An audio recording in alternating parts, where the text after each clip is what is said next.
introduce our first speaker. His official bio is online, the one he provided to me, so please read that so you can hear his accomplishments and what he does. What I want to do is introduce each speaker through my lens on how I know them. Samuel Pratsch has been working along with the Master Gardener program, I'm going to guess since about 2013. We had worked together through food systems work prior to that, but in 2013 when I came on board as the state director and I went to our planning, or PD&E group, planning, development, evaluation, I asked them a question: if you could do anything with the Master Gardener program, what would you do?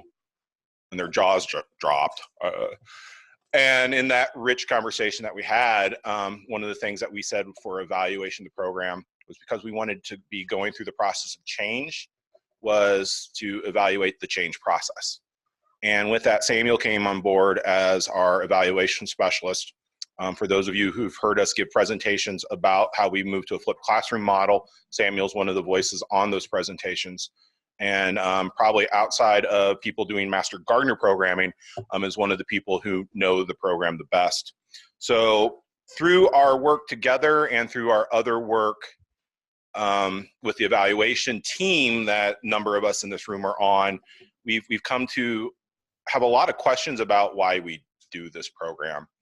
And so I've asked Samuel to be here today to help us figure out why we do what we're doing.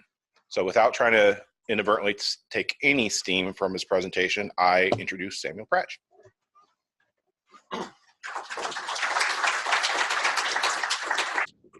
Thanks, Mike. I really appreciate the glowing recommendation and introduction you gave me. Yes, I'm sure you do. We've had a lot of late night campfire stories to share at some point in time. But this is a great honor for me to be here. Like Mike said, I've been heavily involved with a lot of the evaluative thinking around the UW Extension's Master Gardener program. I came to Mike, it was actually 2011, not 2013. And I know that because in a second, I'm going to show you something that I pulled out of an email thread that was back from that date. And like Mike said, I was kind of brought in a little early in the whole thinking process to really infuse it with evaluative thinking. And I'll give a little bit more history on that. But before I do that, I just want to kind of give you a sense of who I am. My sort of academic training and career has been around international development and conservation. I currently work at the Environmental Resources Center here at the University of Wisconsin-Madison. We're also jointly owned or sort of operated under UW Extension as well. And we do a lot of evaluation work in the center. I have a team of about 8 of other evaluation specialists and students, and we get to do a lot of different kinds of programming. But my heart and my passion really lies within garden programming, mainly because of my sort of formative years. When I was an undergraduate here at the University of Wisconsin-Madison, I had a just tremendous opportunity to work at Oak Botanical Gardens and lead their children's garden program for 2 years. When I started there, one of the first things I decided to do was expand the garden because it wasn't big enough. And we needed to both make the garden larger in size, but also expand the scope of its services. So we were primarily serving, you know, sort of after school programs during the summertime. And what I did is sort of connect and worked on kind of expanding the program into schools, both in the spring and fall, to really kind of mimic the growing season itself. I took those experiences with me. I then went to Peace Corps. I was a volunteer in Paraguay. And there I got another opportunity. If you believe it or not, Paraguayan have a law that every school has to have a garden, which seems a little bit progressive to me given where we're at in this country. But it was really remarkable to see that that there was emphasis for it.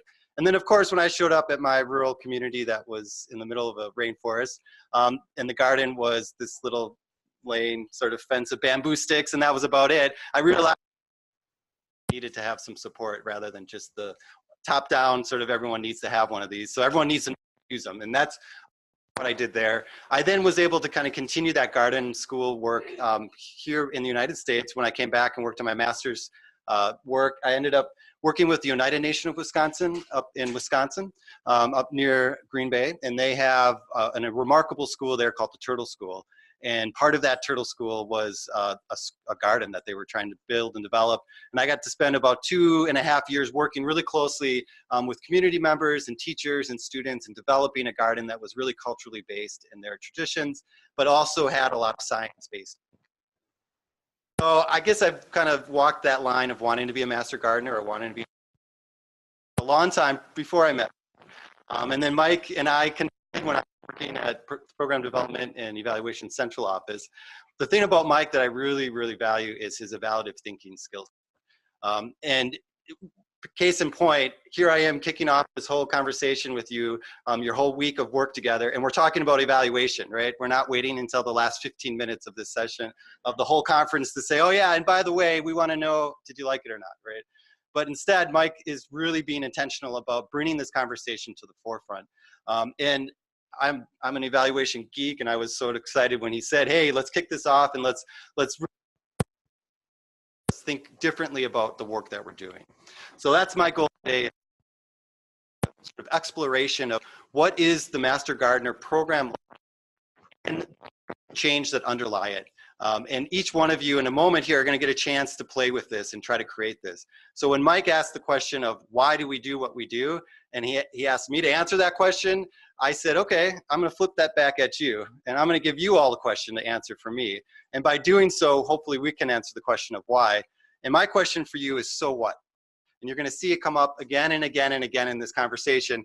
I'm not trying to be the little child in the room who's annoying and just asking the question constantly, but I do get paid to ask questions, which is really great. So I'm going to ask it a lot. So what? So what? Why do you do the work you do, right? So we kind of start our programming, and most of us, it's the natural tendency of where we are as programmers, as educators, right? We start with what we do, and we're actually really good at thinking about what we do, or at least we think we are because we're always doing stuff. But sometimes we might have to take a break, or at least reflect a little bit and think about what are we doing this for, right? So these are just some phrases I've pulled from places that I was preparing for this talk. Mike shared with me some information, some reports that you've had. I've looked at the logic model that Mike and Susan and I created back in 2011. And so some of these language, I'm trying to mimic the languages that I think you guys are using in Master Gardener work. So, you know, for what? What are you trying to do? You're trying to maintain public landscapes. Are you trying to improve food security? Or are you just trying to improve the quality of life, right? So these are things that I think you're headed towards, but they're incredibly vague. What does that mean? Whose quality of life are you trying to improve? How much food security are you, what are you trying to do? How are you trying to improve it, right? So there's a lot, these are very vague kind of end goals, big time, and they might not even be the right ones, right? This is just sort of how we tell our story. We're telling the story, framing it by these things, right? But we do a really good job of telling what we do. But the part that we have a big trouble with is this yarn in the middle, right? What happens in between? So what? So you educate the public. So what does that lead to? Does that lead to maintain public landscapes? Yeah, kind of, right? If we sort of say it like this and make it sort of fit this way, and we can be very vague because that's how evaluation works, right? We say what we think's happening and then we take that for fact. But no, I'm being very facetious now. Obviously, evaluation is incredibly systematic, and that's what we're trying to avoid. That's why we're bringing evaluation into the picture, right? And evaluation is much more than just, again, the end. Evaluation really starts at the beginning with the program development phases of it. So if you're going to figure out what you're doing, you really should figure out what you're aiming for, and then figure out how those things are connected. And one really important reason to do that is because all of us make very critical assumptions that what we do leads to the things we think are going to happen. And if you don't really lay that out in a strategic way, you get lost in those assumptions, and you tend to think that those assumptions are fact again. And you sort of then say, well, hey, if we donate all this produce to these food shelters, people are going to eat it. Well, there's a really big assumption there, right? Really, really big assumption. So if you're going to say we're improving food security because we've donated X amount of produce, and I have those numbers in a second, we'll look at them, right? You have to be a little bit clearer about what the connection is. And that's what this talk is hopefully going to help you kind of think through and realize. I put this up here very intentionally, and I'm glad that the formatting isn't working here because I want this to be super confusing, right? This is our logic model that Mike and Susan and I created. And just so you know, Mike and Susan, all the criticism that's going to flow in the moment is onto me, not onto you guys. You were perfect sources of information for me. You provided the content and the thinking. my job as the evaluator was to connect all these pieces together. Can you see something missing here? There's a lot of words, and they're really good words, right? Protect and preserve natural landscapes through public efforts, public education efforts. That's really good. That's a really important word. Improve food security through community gardens and public education efforts, right? But what's missing? You don't even need to read it to tell me what's missing. Well, the how is there too. So if you go over here all the way to the activities, right? Generate materials, we're gonna collect and maintain databases, right? We thought a lot about what we're gonna do. Connection, thank you. There's no arrows, right? There's no connection here. And this actually was really formative in my own thinking as an evaluator, because I did this with Mike and Susan. I brought them into a 4-hour session and I made them sit here and give me all this information. And I did really good at getting it into the boxes and making sure it all fit on one page, right? And it is a condension, it's a, you know, it illustrates the thinking that you guys had. And I hope it was formative in the change that Mike then ended up talking about with the flipped classroom model. That by thinking it this way, we started to think about the things we really wanted to do. And we were thinking about connections then, but I wasn't thinking about we have to visualize those connections. I was just thinking about logic models are boxes and we need to fill them with as much stuff as we can, right? And then I started working more in my role as an evaluation specialist at UW Extension, and I started seeing that a whole bunch of people knew what logic models were, and they hated them. And I couldn't understand why, because they're logical. Why do you hate something that makes it clear? Like that, to me, is like, that's a gift. But then I started to see, because they're boxes that we have to fill, and we don't really know what those boxes are. And most importantly, we don't really know how they're connected together. And so I had an opportunity to rethink this logic model training. You know, we're not throwing the baby out with the bathwater here. This is an incredibly powerful tool. And those of you that aren't from University of Wisconsin Extension probably know what this logic model is, because it's being asked by funders that you fill out grant proposals and you give them a logic model, and they send you to the PD&E website at UW Extension and they say, look, here's some training on it and here's a template to use, right? So it's an incredibly important tool, but I wanted to get the connections back in there. And so that led me to be thinking about a new way of sort of thinking about logic models, and it led me to what I call pathways of change.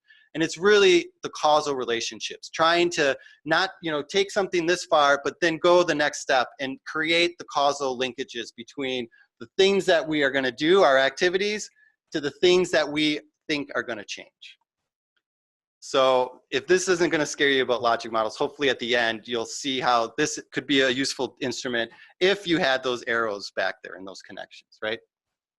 So this is actually really relevant to the question Mike asked me to talk about with you. Why do you do what you do, right? So this is an incredible documentation of work. When Mike shared this with me, this is from your 2016 report.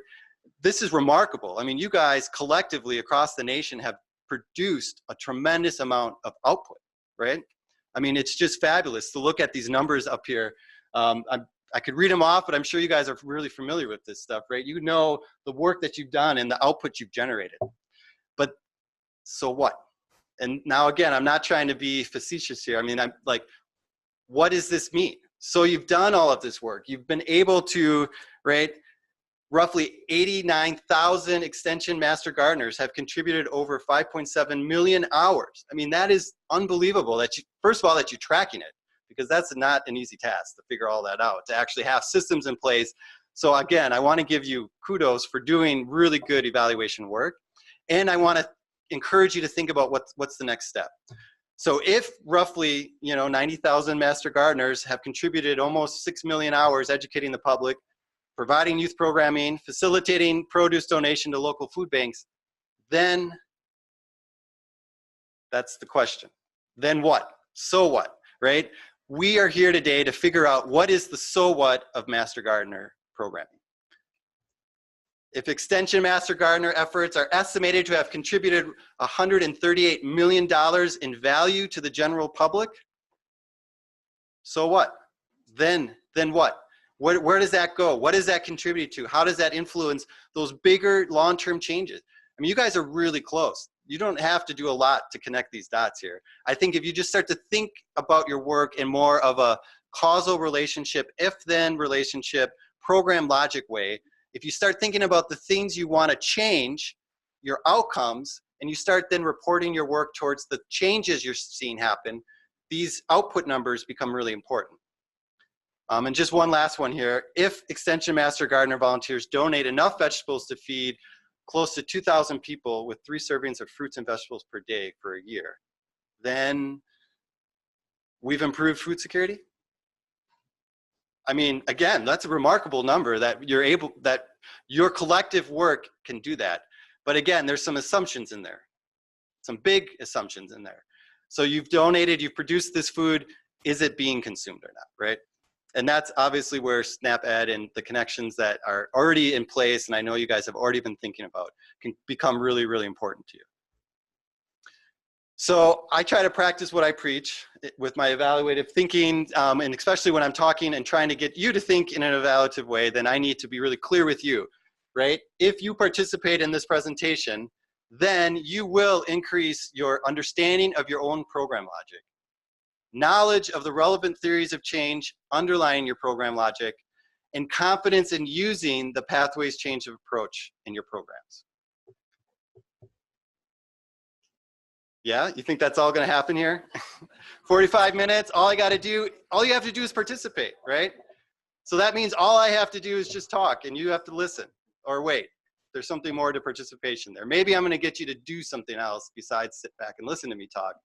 But even if that happens, even if I get you to think about this stuff in your own ways, is this going to happen, right? So we'll get to my own assumptions in a little bit here, but I wanted to present to you the thinking that I'm using when when Mike presented with me this great opportunity to come to you today. I started to think about it like this, because I think about the world in this way. And so I try, again, whenever I'm asked to do something, I think about, well, what is it I want to happen? What do I want to see different after I do it, right? So that really critical question, what are we aiming for? What change do we want to see as a result of the work that we're doing? And that's what really is what program logic is.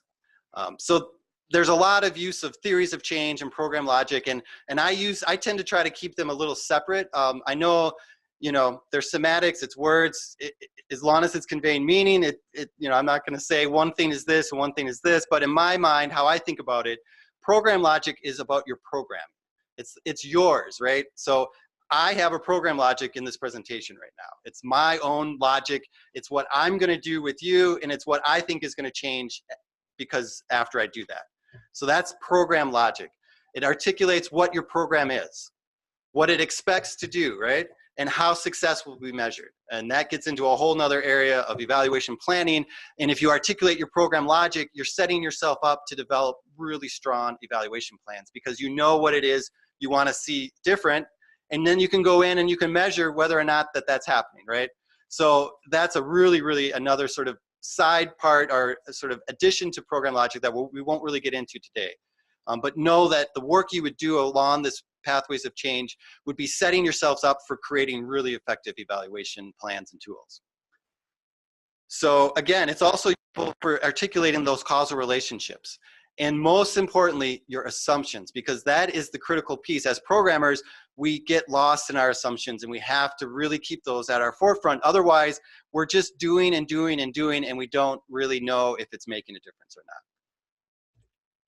So the logic model, this is probably what you see when you go onto the PD&E website or you get an RFP from NEFA or someone like that and you're looking to do grant work and they say, we need a logic model and an evaluation plan. Here you go, follow this, right? So this is actually, and I know Ellen Taylor Powell really well. She was my mentor here at Extension. She was formative in creating this vision of what the logic model kind of looks like. It's incredibly powerful. I mean, I have placemats of this and I eat my breakfast off of it. I love it. I take this stuff everywhere I go. I do a lot of international work and I always take it and I'm like a propagandist. I'm just throwing it out like logic models, logic models, logic models. And because to me, it's just so clear. It's so concise. It's so condensed, right? The situation, what's the situation? What's the problem that you're working in? Why are you doing what you're doing, right? What's affecting what you're trying to change? You know, if you get that thinking, that leads to then what resources you have, what are your inputs, what people do you have available to you, right? And then how are you going to put those together into activities and who are you doing those activities with? And then most importantly, what changes, right? And so to me, this is just so clear. There are some arrows in here, right? So there is, if I could add something to this, I would add more arrows to sort of show some more connections there. But this is really powerful, and it's a powerful way to show someone this is what we do, right? So I served on the board of Community Groundworks. It's an organization here in Madison. We have over 36 acres of natural areas, restored prairies, woodlands, community gardens, an organic farm. In fact, the only organic farm in the city of Madison, Wisconsin. And we obviously are always looking for funds, right? And so we, in my role as a board member, was going around and helping to build connections with donors. And I had some relationships with some of the healthcare cooperative, GHC in particular here in town. And we met with them, and they wanted to know, they had a program. They were funding people to do after school nutrition education work of gardens, right? It was like, this is what we do. So I needed to show them in like the 15 minutes I had what it is community gardens does. And we have a logic model. I didn't have it in this presentation, but I brought a logic model with me, and I could give them one piece of paper and we could talk for an hour about that, and they could see exactly what it is we were trying to do, right? Program logic, like it was so important. We took that program logic and we developed evaluation tools and instruments because we knew what it is we were trying to change as a result of our work. So I don't want to throw this out at all, but there's a lot of limitations to this. And I saw this clearly when I was trying to help people develop their own program logics. People, I would say, oh, do you have a logic model? And they would give me what I showed you earlier, just a brain dump of ideas and a bunch of boxes, which were great, but none of it was really showing how things were connected, right? So some critical pieces of the logic model, and I wanted to share it with you today because this distinction is actually really important, right? What's the difference between outputs and outcomes? So if you go back to the model here, we have outputs as activities and participation. I'm going to talk about them in a little bit of a different way about the things we produce versus outcomes, right? And so that distinction is going to be really important. So outputs, I think about them as, right, as what you do and what that produces, right? And produces as sort of the near term, the kind of the most immediate effects of that. So the number of pounds of produce that's distributed to food pantries, right? That's an output that you created. Percentages of people that you've served, number of hours educating the public. Again, that's a tremendous, to be able to track that at a national level and report against hours that you've done collectively, that takes a lot of work. And it's really important, but it's also an output. It's not saying, it doesn't answer the question why, right? Amount of dollars contributed to the public. Again, incredibly powerful. And I know Congress is obviously one of your stakeholders, and you need to always be saying, this is our public value, and that's all they need is that number. And so that's important because that's your stakeholder and you know what they want to hear. But what about other people, other stakeholders that you have? How is that number meaningful to them? If it's just a number, right, and there's not a so what after it, then maybe it's not as impressive as we all know it really is, because that is a tremendous amount of sort of outputs you've created. So outputs, you're really good at talking about right now. That's my overall off-the-cuff assessment of where you're at, right? You guys are doing a great job of talking about what you do and what you produce. But you haven't really done a good job of talking about, and again, collectively, I don't know all of you individually, and I'm sure some of you have already been thinking about the world in this way, and but I'm talking more of a collective body of master gardeners across the nation. Do you have a collective shared vision of what it is you're trying to change, right? The outcomes you're all striving for. So that's really, in my opinion, in my world, and when I talk about outcomes, I use the word change as opposed to outcomes because it makes more sense to us. The changes that result from the program activities. And it's important to note that change happens intentionally, right? We have intended outcomes. I listed 3 of those that I hope are going to happen as a result of you participating in the workshop, but there's a lot of unintended outcomes that could be happening as well, right? And we have to measure both. We have to make sure that we're staying and looking at and understanding those as well. And by creating program logic, it creates ways and places for us to look for unintended outcomes. So the logic model I showed earlier, the logic model Ellen Taylor Powell helped create that's used nationally, really talks about outcomes in this way: short, medium, and long term. And unfortunately, those words create temporal, right, dreams in our head. And so whenever I talk to people about a logic model and I say, what's your short-term outcome? They think, oh, what's going to happen first? And what's your medium-term outcome? Oh, that's going to happen next, right? And then long-term is, oh, that happens I don't know, long term, at some point. But that's not really what it's saying. So there is a causal relationship there. There is a time relationship there. But it's really talking about these outcomes as not as learning, knowledge change, action, behavior change, and then conditions, big societal changes. So again, when I talk and I try to get people to think about logic modeling, I try to avoid those short, medium, and long-term language, and I try to talk more about change. We're talking about knowledge change, we're talking about action change, we're talking about bigger condition change. And now that change, we will talk about in a little bit here, that's based on a big, large theory of change that's been researched to death throughout time. You know, it's the planned, it's reasoned action, planned behavior theory of change. And I'll go into that in a little bit. But that's the theory of change underlying this logic model. So when we use this logic model, we're saying that in order for people to do things differently, they need to understand how to do it, right? Or they need to gain knowledge, skills, attitudes, right? Motivation, all those kinds of things. And if they do those things, then they're going to do something different. They're going to behave differently. They're going to make different decisions. They're going to create different policies. And if they do all those different actions and behaviors, then society is going to change, and it's going to become a more healthy place, a more economically vibrant place, or a more environmentally friendly or sustainable place. So there is a causal chain here, a chain of outcomes that if things happen, then these other things are going to happen. But the boxes to me limit our ability to think in a causal way. So I'm going to intentionally try to get you guys to think about the world in sort of if-then relationships. But I do want to just go back to this report you have. Again, a tremendous amount of effort and work went into producing a really good infographic showing your output.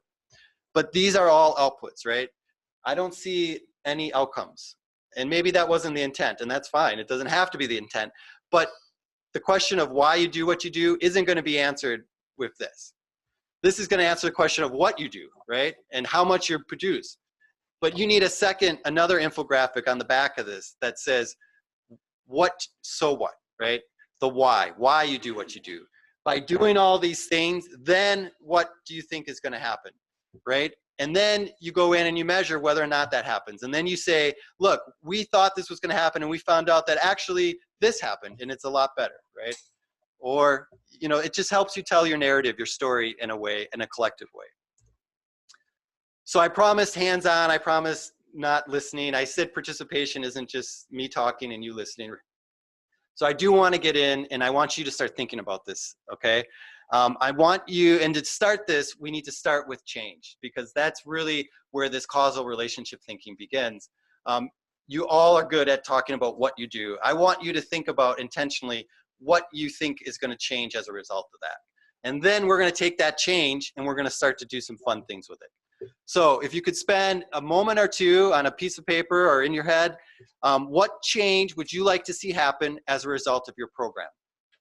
You can think big, you can think small, you can think one thing, you can think many things. Just do some thinking. Do the work that you do. What do you want to see different as a result of it?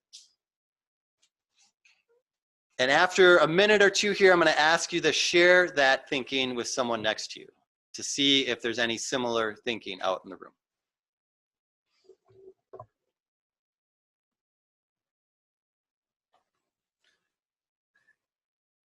So I should point out that when I usually do this talk, I have 8 hours with the group. And we get to spend a lot of time thinking about change. I have an hour, I think, at the most with you guys.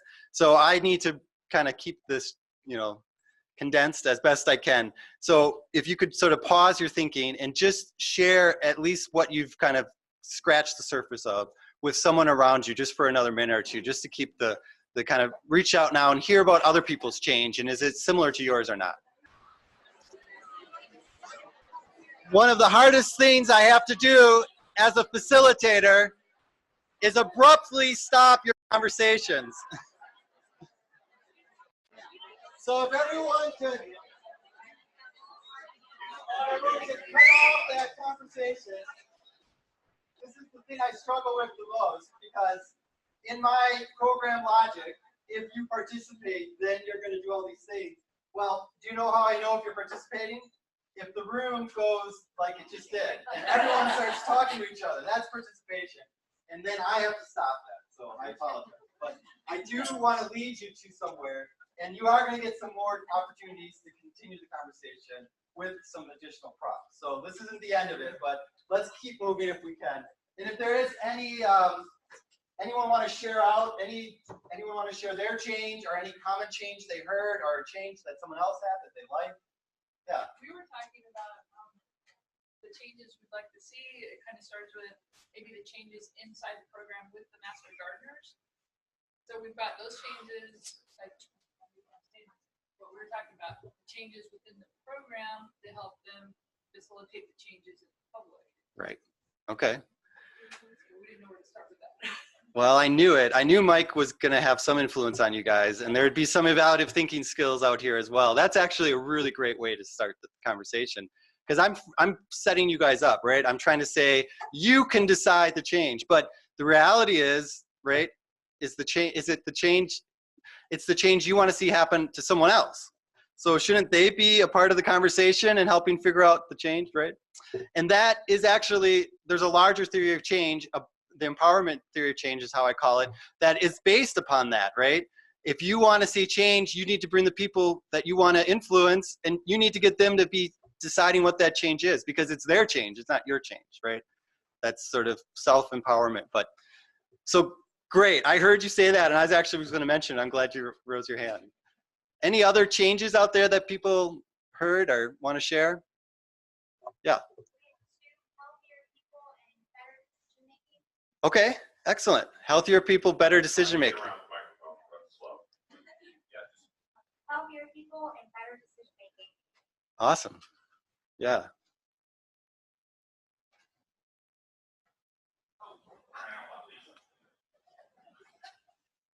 Well, I think that, consumer horticulture, we've always been the stepchild of horticulture, which is also the stepchild of agriculture. And so one of the things I think we have to do, we're very good at reporting numbers, but we've got to start sharing marketable or measurable impact.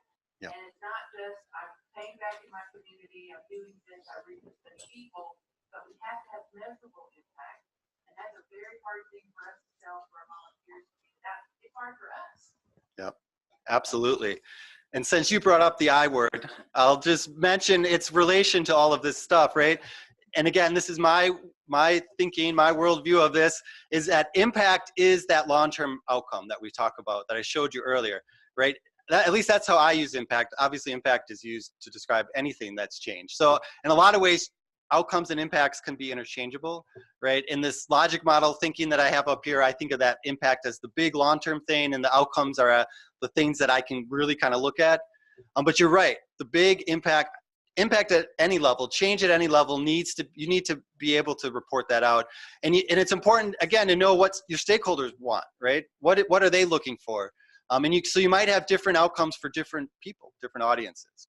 And again, we're trying to get us to that point. So this is the starting point, is what change you want to see happen. And then we need to connect that change, and we need to sort of elaborate our thinking here. And this is where the causal relationships, the if-then relationships really are important, right? So this is just a real generic example of an outcome pathway. And the pathways of change approach that I teach now is really this. This is what this is what I want people to create. It's a logic model, but it's not a logic model, right? It's more emphasis is on arrows than it is on words, right? So here you look at the red is what we do, right? This would be our activities, right? And the logic model was talked about as sort of the outputs or our inputs. So here we do a workshop, we do a second workshop, and then we have a follow-up activity, right? Again, very generic. If we do that workshop, then the audience, the participants, will increase their knowledge. That sounds familiar, right? Didn't I just tell you that was going to happen to you? If you participate, then you're going to increase your knowledge here. I mean, that is so basic to everything that we do as educators, right? And sometimes we get caught in that, and we figure out, oh, I'm going to evaluate that, and so we just evaluate the end of that workshop. But we don't actually ask about change in knowledge. We ask if they like the food, right? And so we realize our instruments might not be aligned properly. If we laid out our thinking this way, we clearly see now that if we do this workshop, I want to know if people know more about this or not. Well, how am I going to figure that out? I need to design an instrument to do that, right? I could design a pre-post test, and I could create a test that people take at the beginning and give them a score, and I could give them the same test at the end, and there you go, they got a higher score, they know something now, bam, knowledge change, right? That's pretty rare that we do pre-post tests like that. Typically we do retrospective design, right? Where we ask you to say, before the workshop, and it's not a test format, it's a self-reported format, how much did you know before? How much do you know now? Or how much do you know now? How much did you know before? You can go either way. And that's one way of trying to understand knowledge change. But there's actually a lot of other methods. And I have a whole nother workshop on beyond surveys that get people to think about how else can we measure this stuff besides giving someone a survey at the end of a workshop, right? Can we interview them? Can we go observe them? I mean, there's a whole bunch of participatory ways we could be looking at this change and measuring it. But we have to know what that change is. We have to know the connections in order to really develop that really effective evaluation plan and tool that I talked about. So if I do this workshop and then people's knowledge is increased, then in my thinking, right, again, generic, you're going to share that with your peers, right? Because why? I don't know. I'm assuming it's going to happen. Or I actually am basing this on a bigger theory of change of the social network analysis, a social network theory of change that says, you know, if I find these early adapters and we connect them together, you know, they're going to then form relationships and they're going to take this thinking and they're going to build off it, right? I mean, there could be some really elaborate theory of change behind this. In this graphical image, it's really just, you know, it's a couple words and some arrows. So I really need to explain this better, right? But this is, again, this bigger illustration of the whole program and where it's going to. This is your roadmap, right? You're trying to get to the community improves, a conditional change. You want to see improved well-being, economic, right? Healthy foods, healthy families, healthy communities, right? So, and this is how you're doing that. You're thinking that if you train these people and you increase their knowledge and then they share that knowledge, or if they change their behavior, that all of that's going to lead to that community improvement, right? So this is the big vision. It's simplified. It's so simplified. And I don't want to underestimate the complexity behind it because, again, these are not these straightforward of kind of relationships, but we have to think in the simplistic way at the beginning in order to really dive deeply into all of this. So it's a roadmap, and then we have to get on the ground and really lay the pathway to it. So there's two critical sort of actions that I help people think about with this causal relationship, if-then relationships, and that's the idea of forward casting and backward casting. So you have a change statement, or at least, you know, a couple words on a piece of paper that we're calling a change statement. Again, I spend a lot of time in my workshops when we have time to spend to really dive into and really create a solid change statement to begin with. But we're going to kind of take what you have and we're going to do some things with that change statement. And you get to decide the fun adult education principle that a learner gets to decide what they want to do as opposed to me telling you what to do, right? So you can decide to do one of two things in the next moment here. You can go forward with your change, and you can start with, in some cases, activities, but today we're going to start with the outcomes you've already created. And you could take that outcome and you could say, what if, right? If this happens, then this will happen. That's the basic kind of expression of the forecast. If we see, right, produce being donated to food pantries, then what? That's your chance. You get to create another change statement, right? Then what's going to change as a result of that? Well, food security or not, I don't know. Maybe there's a step in between there, right?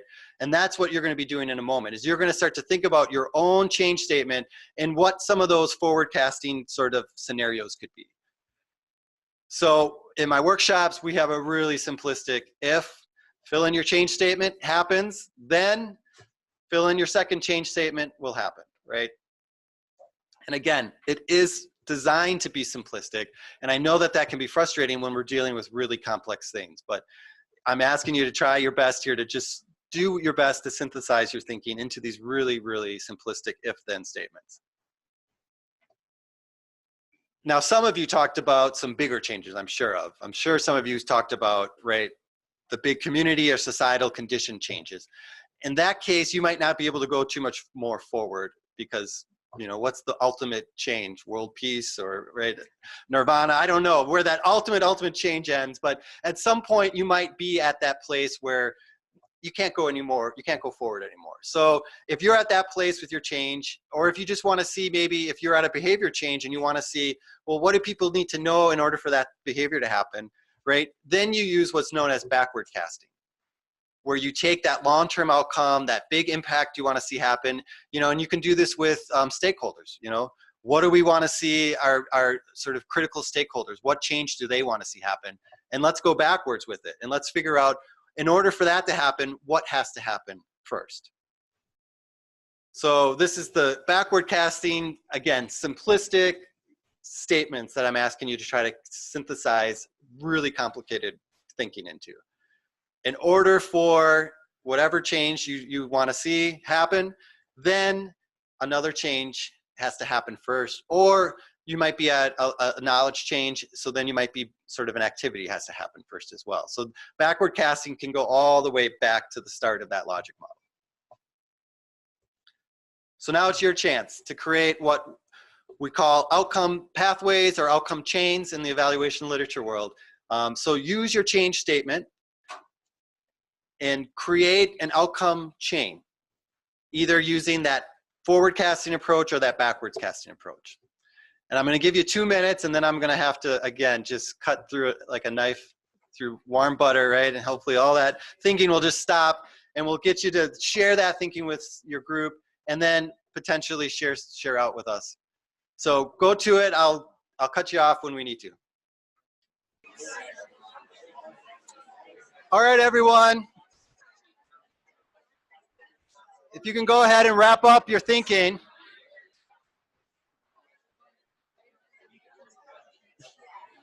This is where I need your big voice, Mike, to just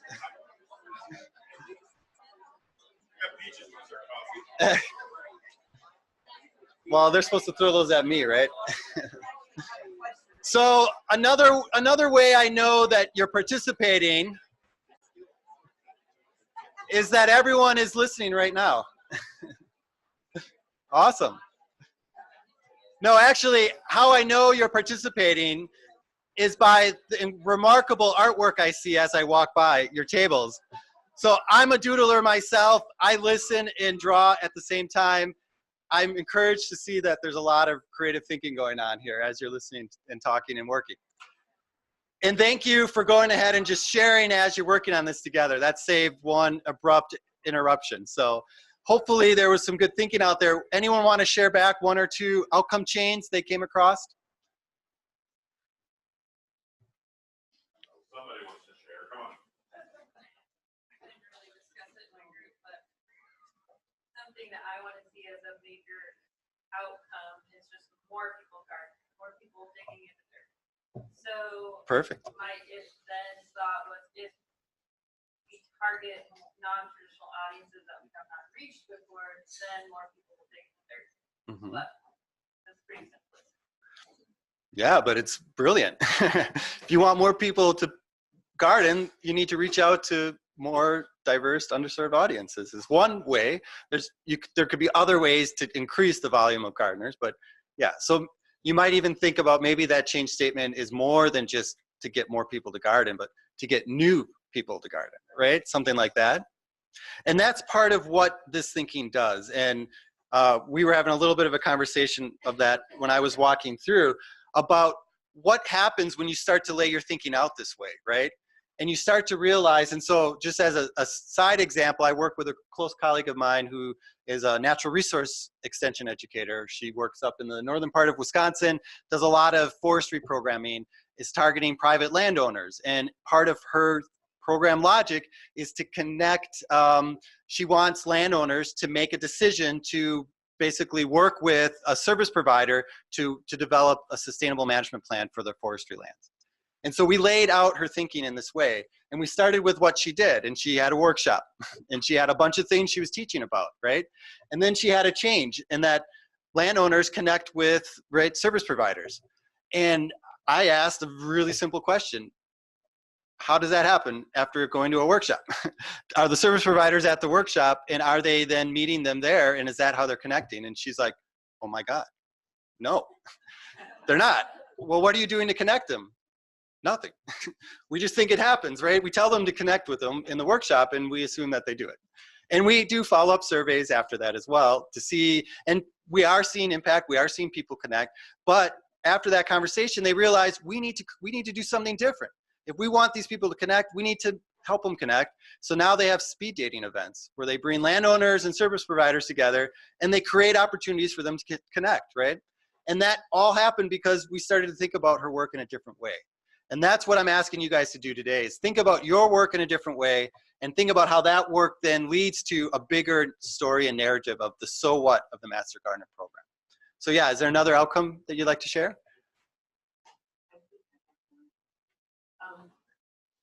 So the problem we noticed in Maine was we were growing all kinds of food, and giving it to food pantries.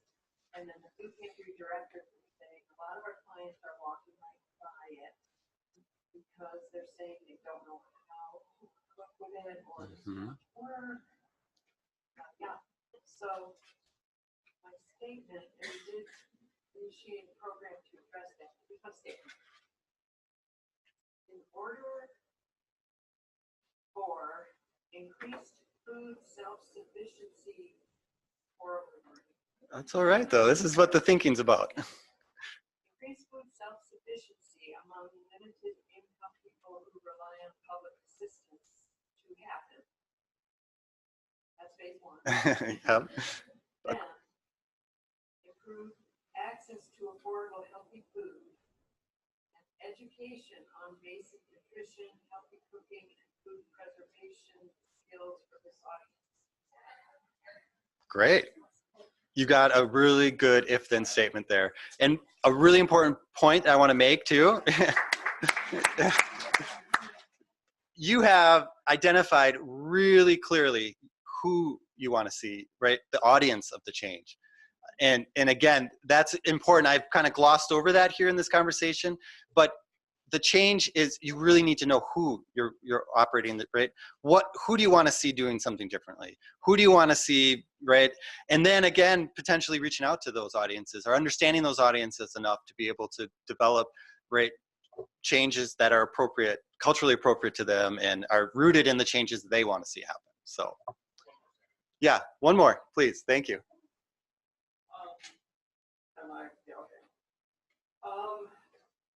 I do something a little bit different than most of you. I teach online masterclass course at Pratsch. So that's masterclass, but also non-masterclass. I think you just want good start training.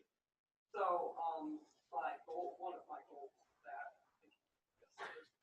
I guess the outcome, as Tammy said, is for more people to be gardening, to get as many people gardening as possible. But more importantly than that, get more people gardening knowledge and sustainable, that they're learning science-based techniques, so they're not pouring chemicals, they're doing it sustainably as possible.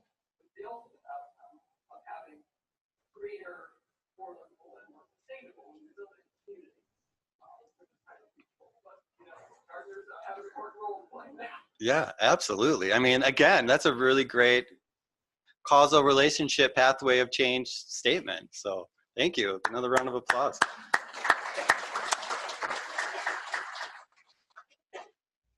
I mean, you guys are getting this. I see that already. Again, I see, I know some of you are thinking in this way already, and those that this might be the first time you're hearing this, you're seeing that this is actually not a complicated process, even though it's an incredibly complicated amount of information you're trying to synthesize. And so you can bump up against sometimes like, whoa, this just doesn't sound right, but that's okay. Create these and you can do the wordsmithing later, right? You can get help from a graphic designer or an editor to help figure out how do you best then communicate. But the idea is what you want to lay out here first. And that leads us now to one of the most important steps of this whole thing. And that is, in addition to understanding what it is you want to do and maybe realigning activities to do that or realign outcomes to fit the activities you're already doing, right? It's the assumptions. That's why you lay your thinking out in this way, because you need to make explicit the things that you're assuming are happening. And if you don't do that, again, we're never really know if the needle is moving or not. So assumptions in this, how I'm framing it in this conversation, are just beliefs we have about the program, about how it works, about what it is we do, and about the effect of it, right? How will it work? What will change as a result of that? How will people behave who are participating in that programming? And we make assumptions all the time. The whole world is based upon assumptions that we hold true, right? And that's just the nature of it. I mean, that's where science and research comes in, is it helps us to test and know whether or not those assumptions are true. That's what the bigger theories of change are research-based efforts to look at assumptions we make about how change happens, and to try to put some science behind it and say, yeah, we see that this does tend to happen if you do it like this, right? So your assumptions are incredibly important. You need to know what they are in order to really be able to answer the question of so what. In order to answer the question of not just so what, but this is how we get to so what, right? So this is my thinking for this presentation, right? In a very condensed way. I want to increase your knowledge. I want to increase your confidence. I want to increase your use. Again, very generic statements. You guys could probably say all of your programming in some way or fashion fits this general idea. But I'm assuming some really big things here. And I was just proven the case right now. So I am assuming that knowledge is lacking. And as I'm walking, I met two individuals who studied with Tom Archibald at Virginia Tech. And they're like, hey, we've been thinking about this stuff for a long time. And so like, there you go. You guys, maybe knowledge isn't lacking, right? Maybe this isn't new to you. Maybe we don't need to start with teaching you about this stuff, but I'm assuming that we do, and that's where I started. I'm assuming that confidence is dependent upon knowledge. I'm assuming that you know more about this. If I make this simple for you to think about it, you're going to be more confident about it because you understand it.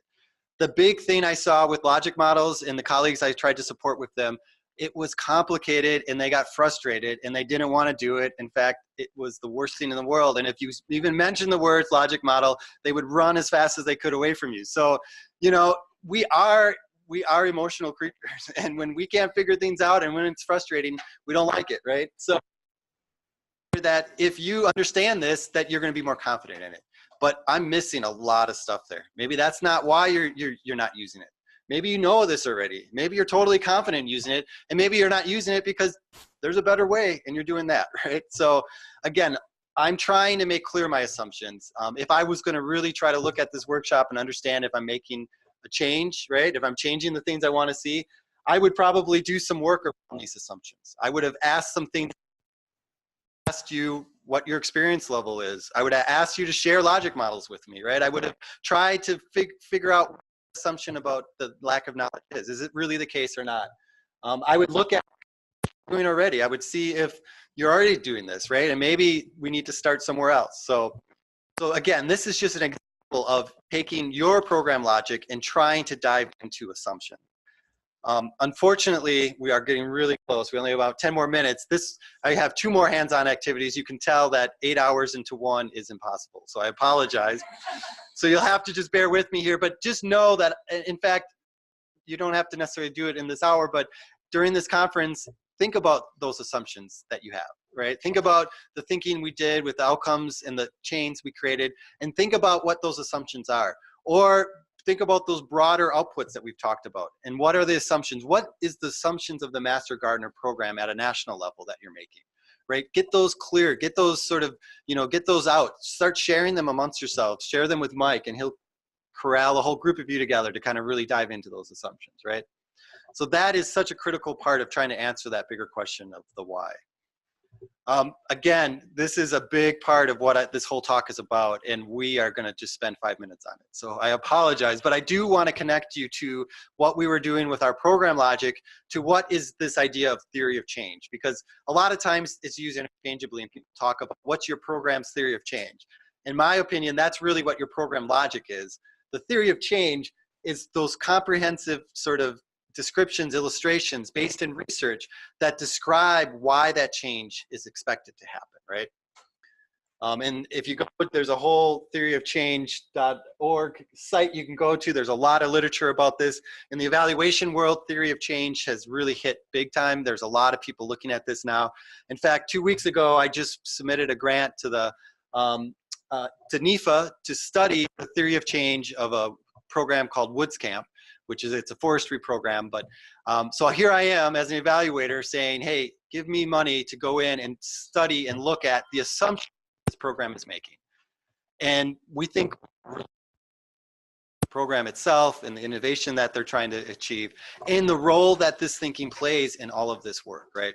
So if I can go out and I can get money to test, to look at and test assumptions in a program, there's support out there, there's resources out there for you to think about your assumptions in your own programming.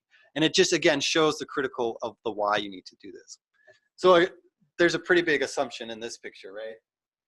So maybe we should build a boat instead. So this is just, obviously, this is one of these great images that help, we could think about this in 1,000 ways, right? Why did they build the bridge in the first place? Well, they have to get across. Maybe, we're assuming. Did they know how far it was, right? Is that what they even want to do? Do they want to get across it? Who knows? But assumptions are critical to understanding theories of change. And there's a couple big theories of change out there that I just wanted to reference, again, really briefly for you. There's a lot of literature on this. You can come see me after the presentation. I'd be happy to talk more about this stuff. But just in a nutshell, there's a couple that I think are underlying a lot of your work and would be helpful for you to think about your work in relationship to these, right? So one is this idea of theory of reasoned action. And this really just sort of says that people's beliefs, right, really lead to, and their intention to change and to make a change leads to that behavior change. And it also talks about, then, this is the knowledge piece, right? If you teach people about something, if they know it, if they know what it is, it's going to increase their likelihood of adopting it. So theory of reason action was sort of the initial thought. It came out in about the 60s or so. The founders of that theory sort of elaborated onto the theory of planned behavior, which adds the critical distinction in here about people's ability to control their behavior, right, and to identify their, so there might be behavior, I mean, there are, I'm sure, behaviors we all want to do differently. And there's some of those we think we can change, and there's some of those we think we can't change, right? And that plays a critical role in whether or not someone takes and makes a change, whether or not they think they can control the behavior. So that really was the difference here. But these two theories of reason, action, plan, behavior are really talked about as one kind of combined theory. And they underline everything that we do. Like I said, the whole logic model created earlier by Ellen Taylor Powell is based upon this bigger theory of change. So this is in your programming. I know it is, and I know that there'd be ways of connecting to it. This is also in your program, and I've already heard you talk a little bit about this, the theory of diffusion of innovation, right? So this is really this theory that came again out in the, like, I think, well, 30s and 40s, 50s, 60s, and this really emerged from extension itself, right? So the university, the land grant system creates research. It just, you know, finds solutions to problems. It then extends that out to the community. And there's early adopters that take that information and adopt it. And then there's mid adopters, right? And they're going to adopt those based on what the earlier people do and whether or not they succeed or not. And then you have those late adopters who, no matter what, are never going to adopt this stuff. And so this is out there. We talk about this when we talk about bringing new gardeners on board, or we talk about master gardeners taking and learning information and going out in the community and applying it, right? And some of those are going to do that a lot quicker than others, right? And some are just never going to get it and are just always going to do it their own way. I mean, this theory underlies a lot of your work. I know it. And it's important to think about for sure. Social network theory. This is also in what you guys do. And in fact, Mike is, again, a living, breathing example of evaluative thinking and how he thought about, we had a conversation when I was preparing for this talk, and he was mentioning that he's so excited you're here, not only because he gets to show off our beautiful city of Madison to you, but he created time for you to go see it, right? He created time in this agenda for you guys to connect with one another, because that's what he wants to see as a result of this workshop. And I can't tell you how many times people tell me, we're doing a workshop to increase connections, and then they never, ever let anyone talk to each other. And all you do is talk at them, right? And so it's like, okay, if you want to see this change, then you need to create those spaces for that networks to happen, right?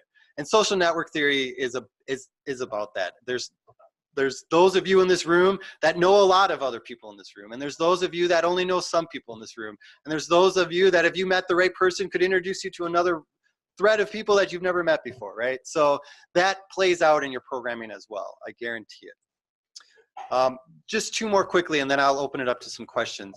There is also the socioecological model is really important in what you do, right? And this is you know, community health based, you know, model that really looks at the determinants of health and how it's an individual, it's sort of the household level, it's the community level, it's the larger policy, right, kind of levels, and that change has to happen at multiple levels at multiple times.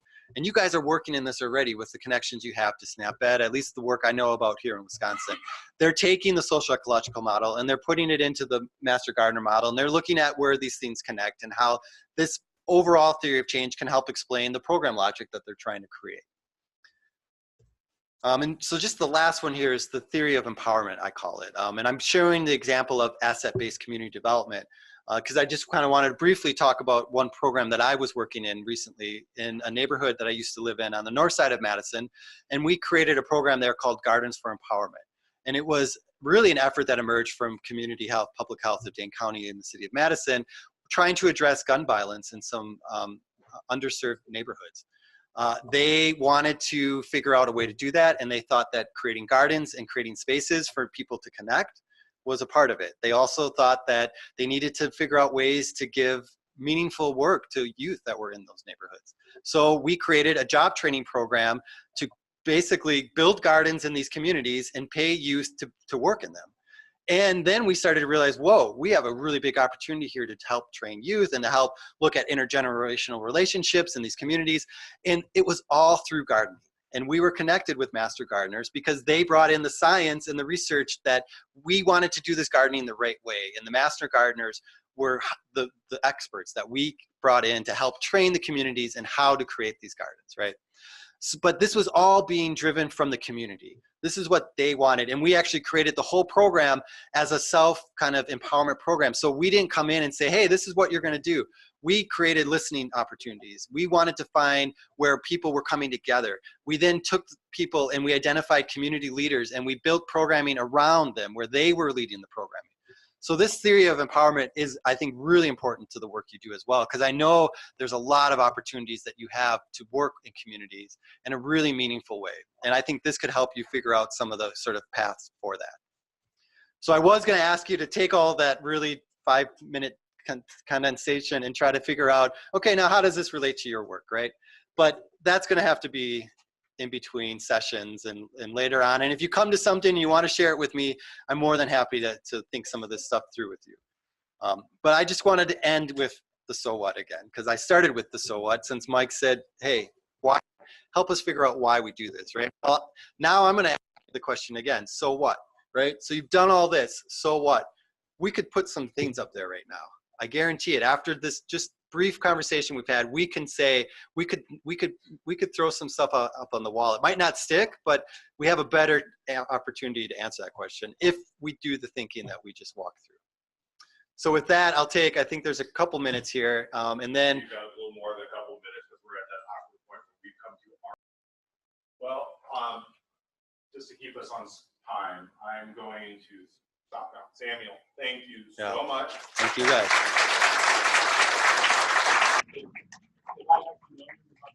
Models, I probably would have got worried. Yeah, I didn't tell you that. I understand why now. And for everybody else, I apologize. I do not see breakout there yet, but there is coffee and there's liquid break. So let me move this down for you, and I'll get the link.